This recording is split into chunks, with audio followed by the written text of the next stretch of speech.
Hey. Hello. I'm waiting. I don't know what to say today. We are making one of our favorite meal items, ribeye steaks. The kids are carnivores, so are we, but mostly them. And they love prime rib and they love steak, and it has to be ribeye steak. So here we are. One of my most popular YouTube videos is the reverse sear method for steak. But since I got my sous vide device, the Joule, I find that this is a better way to cook them.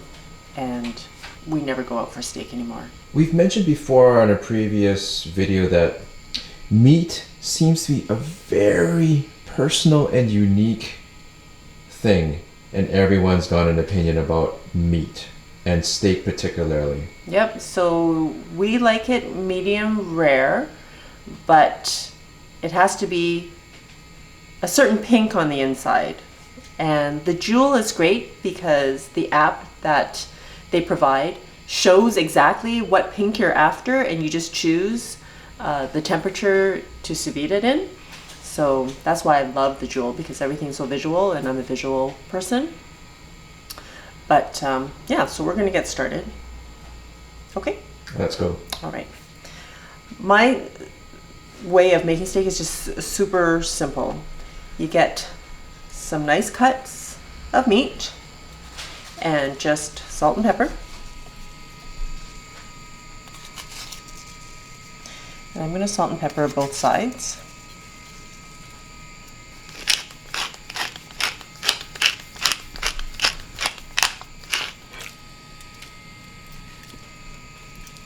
Now recently I had posted on Facebook about the price of meat, well, steak in particular, and how a full meal, a full steak meal for 3 adults and 2 tweens works out to be about $38 for the whole entire meal. If you were to go to the keg, it would cost you $40 for a 20-ounce steak that comes with sauteed mushrooms, and that's just one person's entree. Right, I have these handy silicone bags that I'm going to sous vide in. Trying to get away from using the plastic bags whenever possible. These steaks are really big, so I'm hoping they'll fit in here. And we'll link to those bags in the description. They barely fit. I know, and then we end up with square steaks, but that's fine. How do you wind up with square? Oh, I see. Oh, because it starts to cook. rectangular. Because what I do is I try to push out all the air, and then yeah, it just ends up being rectangular. Just gonna add a little bit of olive oil in here. And you can use a pat of butter or another oil if you'd like. Or herbs. Or herbs. Or garlic. Or whatever flavoring you like. But I prefer to taste the meat the way it is without the added flavor. Now the sous vide device has heated up the water to 129 degrees, and I'm going to cook these for an hour, and then they can stay in the water for another hour after that without cooking them any further. So it's not sealed properly.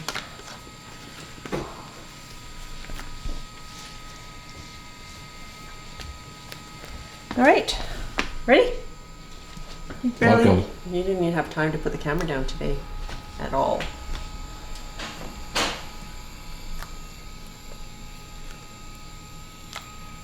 Here we go. Super easy. You're gonna tell them like how long it's gonna take? I did. I said an hour. Oh. You okay. are so not paying attention. Only to you. What's going on here? There's more steak. It's like it's never ending. Never ending. Well, these steaks were on sale today, so I decided to buy a second pack, and I'm just gonna freeze these. And the great thing about sous vide is that you can cook straight from the freezer. So I'm gonna freeze them in my vacuum sealed bags, in vacuum sealed bags, and then we can just plunk them in to sous vide when we want staking, just like that. Sounds pretty convenient. Yep. So I'm just going to salt and pepper like I did the other ones. Yeah, you just prepare them exactly how you would if you were going to sous vide them right away. You're not going to just use your hands to flip them. Well, you know what? My hands are a mess these days, so I'm trying not to touch too much stuff. I know that eczema is pretty bothersome. It is. Super simple. Just toss them into your bag after my whole discussion about trying to stay away from plastic.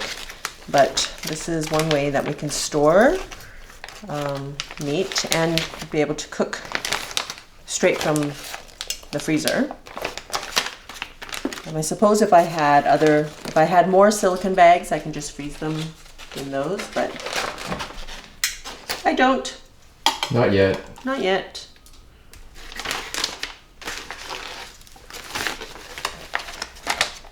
Okay, I'm just going to add a little bit of olive oil.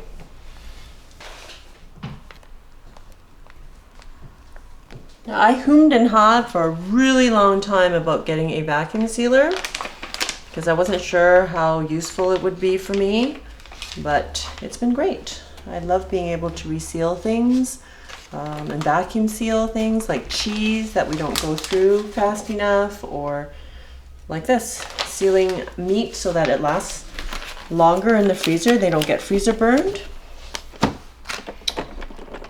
And they're fairly easy to use.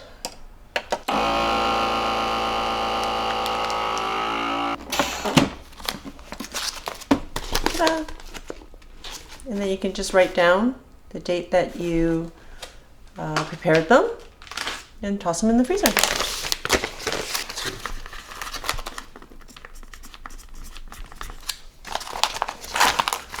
I can't read your writing. That's okay. Only I need to know what it says. What if I needed a steak like stat and I couldn't read your writing? It only gives a date. Because I know that this is steak. Wow. You need to cook more. Don't you think dude needs to cook more? He needs to cook more. So the steaks are done and they're quite wet.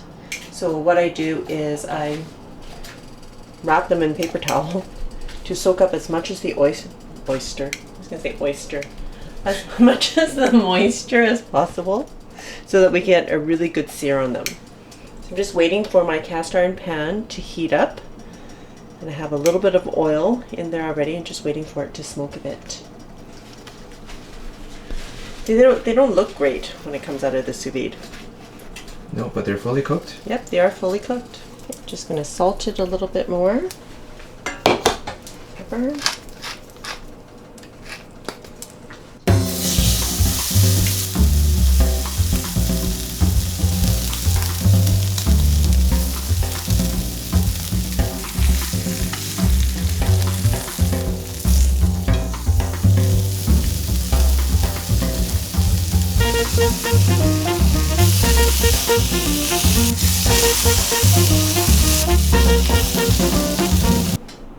The taste.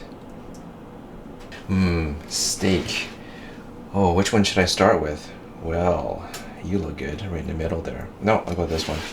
Now, I love how we've gone to the sous vide and the results are so consistent. The time that we did reverse sear, that was pretty mind-blowing because I think the whole issue is the banding that occurs when you cook the steak, because I think that when you fry it up, you get different degrees of the doneness. So you get like grayness and into the pink in the center. This is pink edge to edge. Aside from where we finished it on either side, it's pink and consistent all the way through. That said, it's time to eat.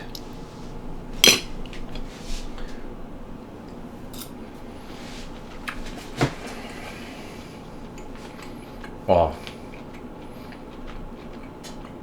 It's so good. It's hard to have steak any other way now. So sous vide is good, and did an awesome job of finishing the steaks. Thanks, Flo. Anytime, steak monster. Oh, I think the kids are Starving. Okay. Yep, so sous vide is the way to go. If you decide to use the reverse sear method, it's similar because you're basically heating up the steak at a lower temperature for a longer period of time so that you don't get the banding as well. So I hope you'll give it a try and let me know how it goes. I just want to shout out to my patrons. Thank you so much for your support. Really appreciate it. Check out my Patreon site if you haven't already. And until next time, be simple, ordinary, and joyful. And filled with meat!